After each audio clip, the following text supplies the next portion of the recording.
Welcome to the Mobile Home Park Mastery Podcast, where you will learn how to identify, evaluate, negotiate, perform due diligence on, finance, turn around, and operate mobile home parks. And now, here is your host, the fifth largest mobile home park owner in the United States, Frank Rolfe. Back in the 1990s, the mobile home park industry was very different. Virtually nobody gave it much respect. Were not many people looking at investing in a mobile home park. They were frequently called trailer parks.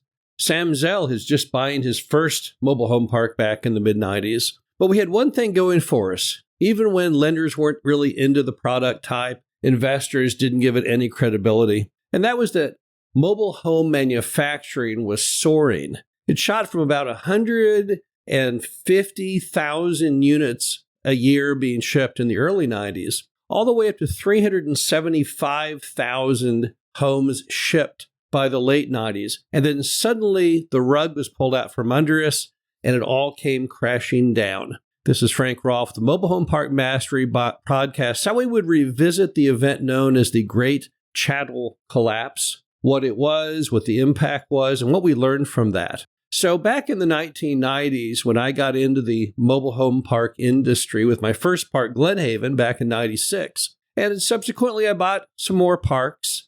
And of course, I was always buying normally heavy lift turnaround properties, often with a lot of vacancy. And we noticed a certain trend in the mobile home park business in the late 90s, which was dealers, those street dealers, which today provide almost no customers into mobile home parks. Back then, they were filled with people buying single wides, going into manufactured home communities. I had dealers who were bringing in 4 or 5 homes a month into some parks. And we all looked like geniuses in the business back then, because if you bought a park with a lot of vacancy, you could simply fill it by going to the dealers saying, hey, I have vacant lots. And over time, they would gradually eat them all up and bring in brand new homes with brand new customers. But I noticed something odd was going on because I used to do my own evictions. And suddenly out of nowhere, I noticed I was getting more evictions coming from these new homes that had been brought in. And the one that let me know we were all in a lot of trouble was an eviction down in Corsicana, Texas. And I knew the dealer who'd brought in the home. And I normally went to all my own evictions back then. I was the person who was the plaintiff. And in this particular case, when I got to court, all that was there was a Hispanic woman who spoke no English and 3 or 4 kids. So the judge said, hey, well, I can't do this eviction because I don't speak Spanish, but we're going to bring in an interpreter. So you're going to have to go to the back of the docket. So I said, no problem, I'll wait. So when they got done with all the other evictions, they brought in the interpreter. And this woman tells the judge under oath, I got no money, I have no job, and my boyfriend has moved out, and as a result, can't pay the rent, I can't pay the mortgage, I'm just toasted. And the judge gave me the eviction, and I got on my cell phone, I walked out of the courtroom, and I called up the dealership. And I said, hey, you guys got a problem. The guy that you sold this mobile home to, well, he's run off and left in it a woman with a bunch of kids. And they said, well, actually, she's our client. I said, how is that possible? I was just in court and she said that she has no job and no income. And they said, well, yeah, we kind of fudged that a little. See, what we did was we put on the application that she did have a job and she did have an income.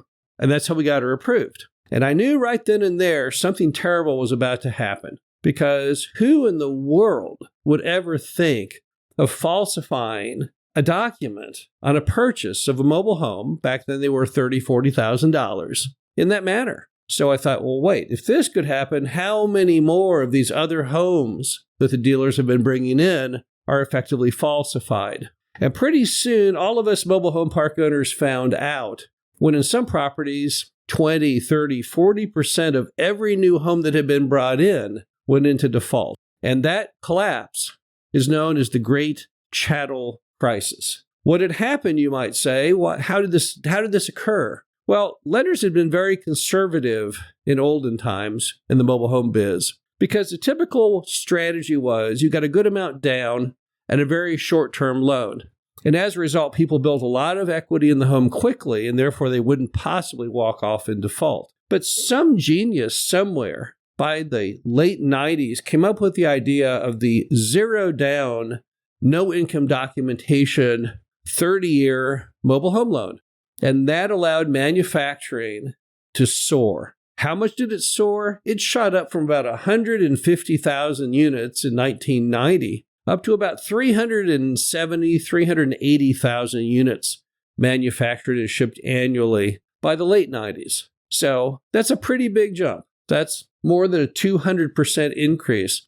And it was all done on the back of this crazy financing concept. If you wanted to buy a mobile home at those dealerships, all you had to do was simply say, I want to buy one, and it was yours. Now, when the crisis reached its zenith, things were so bleak in mobile home land that when you crossed the border, an I-35 between Texas and Oklahoma, you saw an ocean of foreclosed on mobile homes sitting in fields. They had designated this one little drop-off spot just over the Texas border in Oklahoma, and it was mind-boggling. I had people ask me frequently, cocktail party or something, when they heard that I was in mobile homes, they'd say, what is that mobile home ocean just over the Texas border? And I'd say, well, that's where they're parking all these foreclosed on mobile homes. And it wasn't uncommon to have in a given park 20 or 30 or 40% of all of those new homes that the dealers had just brought in suddenly go into foreclosure. It was pretty bleak for a while. Mobile home manufacturing fell starting in May of 1999.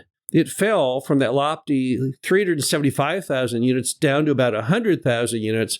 It eventually got down all the way down to about 60,000 units shipped a year. Massive, massive fall off. About 80% fall off from the peak as far as mobile homes being shipped. And on the lender's side, well, some of those lenders just absolutely got destroyed. Many of them went into bankruptcy over their mobile home losses. And it took a while for mobile home parks to recover, who had done a lot of heavy fill work. We did, of course.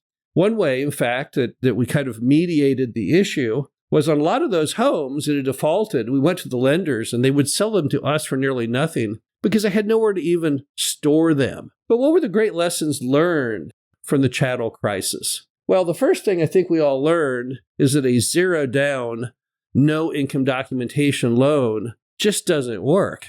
It's the same lesson the single-family home industry learned only about a decade later. But we learned it first in the mobile home park business as we saw manufacturing and financing of mobile homes just completely go down the drain. So that was the first issue. But another issue was that if you don't vet customers properly in the kind of industry category that mobile home parks sit as far as demographically who buys them, you can get yourselves in a lot of trouble. And that's one reason we've never seen a chattel collapse since, is simply because after that fiasco, lenders today who do mobile home loans are extremely cautious in their underwriting. Today, if someone wants to buy a mobile home, it's not zero down. It's not no income documentation. The lenders verify that the buyer has a certain income enough that's typically about 3 times their debt obligations to make sure they have plenty of wiggle room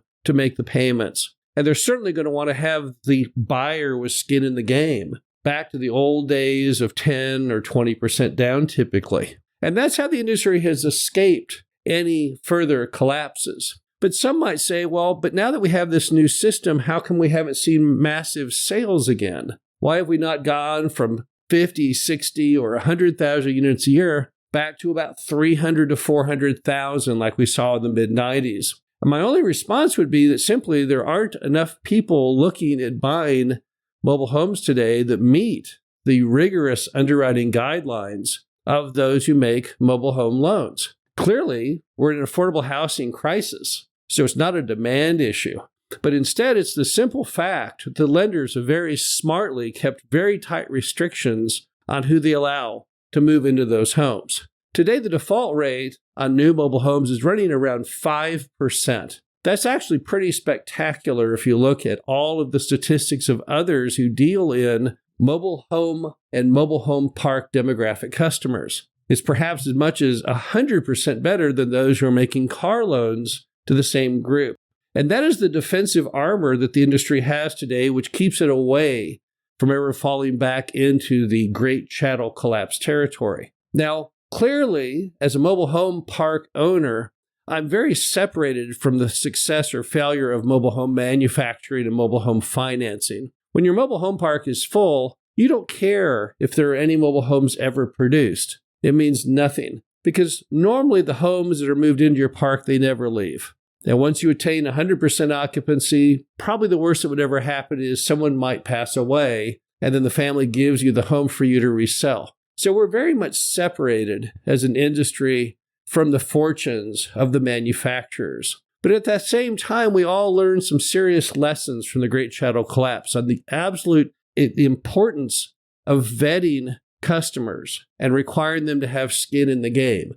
That is what allows you to have the confidence when you sell a home and finance through a mortgage company that it doesn't come back upon you, and that we're all able to make sure that our customers are going to be customers who can easily make the payments and not fall into default. This is Frank Roth, Mobile Home Park Mastery Podcast. Hope you enjoyed this. Talk to you again soon. Thank you for listening to the Mobile Home Park Mastery Podcast. Be sure to visit us at mhpmastery.com to subscribe to the show, read our show transcriptions, and access all of our great information on mobile home park investing.